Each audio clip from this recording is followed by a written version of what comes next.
World cup जीतना बड़े से बड़े खिलाड़ी का सपना होता है। कुछ का ये सपना साकार होता है तो कुछ का टूट जाता है। 2007 में कई बड़े खिलाड़ी ओडीआई वर्ल्ड कप जीतने का सपना लेकर मैदान में उतरे थे, लेकिन टीम बांग्लादेश से हारकर ग्रुप स्टेजेस से ही बाहर हो गई थी। इससे ज्यादा शर्मनाक टीम के लिए क्या हो सकता था। उसी साल पहला T20 वर्ल्ड कप भी होना था। इसमें कई बड़े खिलाड़ियों ने रेस्ट लेने का निर्णय लिया था, जिस कारण भारतीय टीम युवाओं से सजी हुई थी। इस टीम का कप्तान चुना गया था महेंद्र सिंह धोनी को। इस टीम से ज्यादा उम्मीदें किसी को नहीं थी, लेकिन ये टीम युवाओं के साथ साथ जुनून और आत्मविश्वास को भी साथ लेकर गई थी।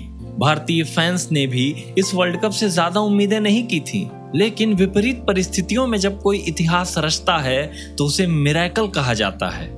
विश्व कप में भारत का पहला मैच स्कॉटलैंड के साथ था, लेकिन वह मैच बारिश के कारण रद्द कर दिया गया।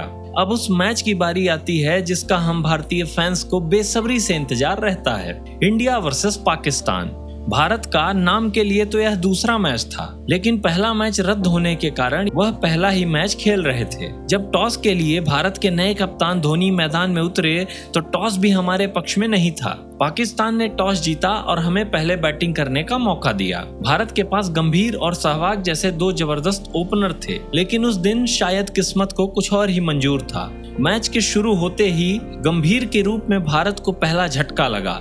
सब भारतीय देशवासियों की सांसें रुक सी गई। सहवाग ने पहली ही गेंद खेलते हुए स्क्वायर लेग की दिशा में एक चौका लगाकर भारत की उम्मीदों को जोड़ने की कोशिश की ही थी कि तीसरे ओवर की पहली गेंद पर वो आसिफ का शिकार हो गए। अब युवराज और उथप्पा भारत की पारी को संभालने की कोशिश ही कर रहे थे कि मिस जजमेंट की वजह से युवराज गेंद को हवा में उड़ाकर मैदान से बाहर चले गए। अब भारत का स्कोर था 4 ओवर 1 गेंद में 19 रन पर 3 विकेट। अब बल्लेबाजी करने उतरे कार्तिक ने अपनी दूसरी और चौथी गेंद पर चौका लगाकर भारत की उम्मीदों को फिर से जीवित कर दिया था, लेकिन वो भी ज्यादा देर तक ऐसा करने में सफल नहीं रहे। 7वें ओवर की चौथी गेंद पर वो आसिफ की बेहतरीन गेंद का शिकार हुए।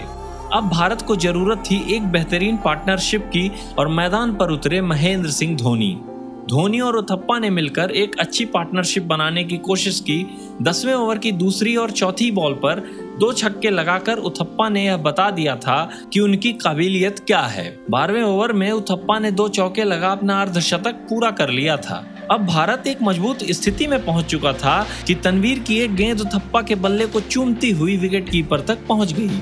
अब भारतीय फैंस की सांसें मानो रुक सी गई थी। इसके बाद भारत की पारी को आगे ले जा रहे थे धोनी और इरफान पठान। 15वें ओवर की 2 गेंदों पर इरफान 2 छक्के लगा चुके थे कि किस्मत ने इनके ऊपर से अपना हाथ हटा लिया और उनका लेग स्टंप मैदान पर जा गिरा। अब 16 ओवर में भारत का स्कोर था 111 रन पर 6 विकेट। इसी बीच बारिश भी खिलाड़ियों के कंसंट्रेशन को भंग कर रही थी, पर धोनी मैच को फिनिशिंग टच देने की कोशिश कर ही रहे थे कि 19वें ओवर की पहली गेंद पर 33 रन बनाकर कैच आउट हो गए। उनके आउट होते ही भारतीय फैंस की उम्मीदें टूट गईं और भारत सिर्फ 141 रन ही बना पाया। अब बारी थी भारत की गेंदबाजी की।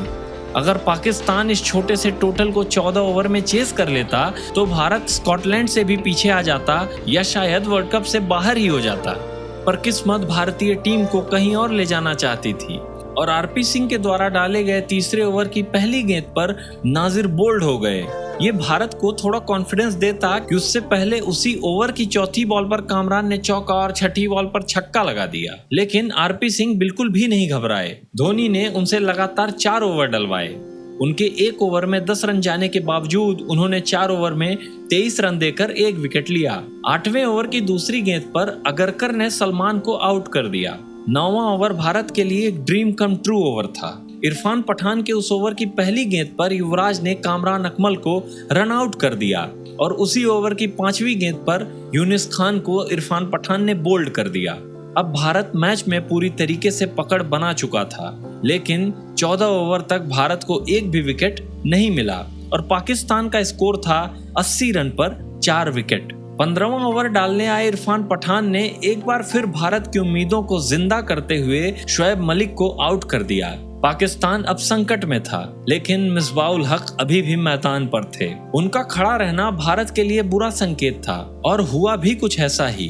18वें ओवर में हरभजन ने अफरीदी को आउट कर दिया, लेकिन मिसबा ने उनके ओवर के आखिरी 2 गेंदों पर छक्का और चौका लगाकर पाकिस्तान को जीत के और करीब पहुंचा दिया। अब पाकिस्तान को जीत के लिए 12 गेंदों में चाहिए थे 29 रन और 19वां ओवर भारत के लिए बुरे सपने की तरह गुजरा, क्योंकि उस ओवर में 17 रन आए। अब सभी भारतीय फैंस की निगाहें श्रीसंत पर थीं। 1 ओवर 12 रन। पहली गेंद पर अराफत ने सिंगल लेकर स्ट्राइक मिसबा को दे दी। भारत को जीत के लिए डिफेंड करने थे 5 गेंदों में 11 रन। दूसरी ही गेंद पर मिसबा ने कवर्स की दिशा में एक चौका मार दिया। अब 4 गेंदों में सिर्फ 7 रन चाहिए थे कि तीसरी गेंद पर एक अच्छा डबल लेकर मिसबा फिर से स्ट्राइक पर आ गए। श्रीसंत चौथी बॉल यॉर्कर ट्राई करने के चक्कर में फुल टॉस डाल बैठे और उस पर मिसबा ने चौका मारकर पाकिस्तान का स्कोर लेवल कर दिया। स्कोर लेवल होते ही पाकिस्तानी खिलाड़ियों ने जमकर जश्न मनाया। वो बाउंड्री पर आ गए थे जीत का जश्न मनाने के लिए, लेकिन शायद किस्मत को कुछ और मंजूर था। अब 2 गेंदों में चाहिए थे सिर्फ 1 रन। 5वीं गेंद आउटसाइड ऑफ स्टंप फेंकी और मिसबा उसको कनेक्ट नहीं कर पाए।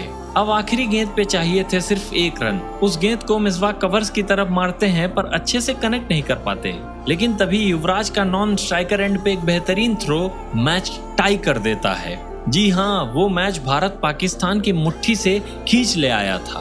अब बारी थी बॉल आउट की। एक बार फिर टॉस में किस्मत पाकिस्तान के साथ ही थी और उन्होंने पहले भारत को बॉल डालने का निमंत्रण दिया। भारत की तरफ से ज्यादा गेंदबाजी न करने वाले वीरेंद्र सहवाग को धोनी की तरफ से भेजा गया। पहले लोगों ने उनके निर्णय पर संदेह जरूर किया था कि एक नॉन गेंदबाज को क्यों बॉल आउट के लिए भेजा जा रहा है, लेकिन सहवाग ने स्टंप्स को हिट कर दिया। पाकिस्तान की तरफ से अराफत ने बॉल डाली, लेकिन वो कहीं चौथे 5वें स्टंप्स पर थी। भारत की तरफ से नेक्स्ट बॉल डालने आते हैं हरभजन सिंह और सीधी तेज गेंद डालते हैं और एक बार फिर स्टंप्स को गिरा देते हैं और उनका उत्साह टीम की जीत को दर्शा रहा था। पाकिस्तान की तरफ से उमर गुल भी ऑफ स्टंप हिट करने से चूक गए। अब भारत ने एक चौंकाने वाला निर्णय लिया। भारत की तरफ से बॉल डालने आए रॉबिन उथप्पा, जी हाँ, जो कभी बॉलिंग नहीं करते थे, और उन्होंने भी बेल्स को उड़ा दिया और उड़ाने के बाद ट्रेडमार्क जश्न मनाया। पाकिस्तान अगर इस बार हिट नहीं कर पाया तो वो जरूर हार जाएगा। इसी उम्मीद में गेंद शाहिद अफरीदी को दी गई कि वो पाकिस्तान को बॉल आउट में जीवित रखेंगे, लेकिन इनकी गेंद लेग स्टंप से काफी दूर रह गई। फिर शुरू हुआ जश्न। भारतीय खिलाड़ियों और फैंस की खुशी का ठिकाना ही नहीं था। चाहे इसे किस्मत कहें या मेहनत, भारत यह मैच जीत चुका था। दोस्तों, आपको वीडियो कैसा लगा हमें कमेंट करके जरूर बताएं। साथ ही साथ अगर आपको वीडियो पसंद आए तो इसे लाइक करें और क्रिकेट से जुड़े ऐसे ही इंटरेस्टिंग वीडियोस देखने के लिए हमारे चैनल को सब्सक्राइब जरूर करें।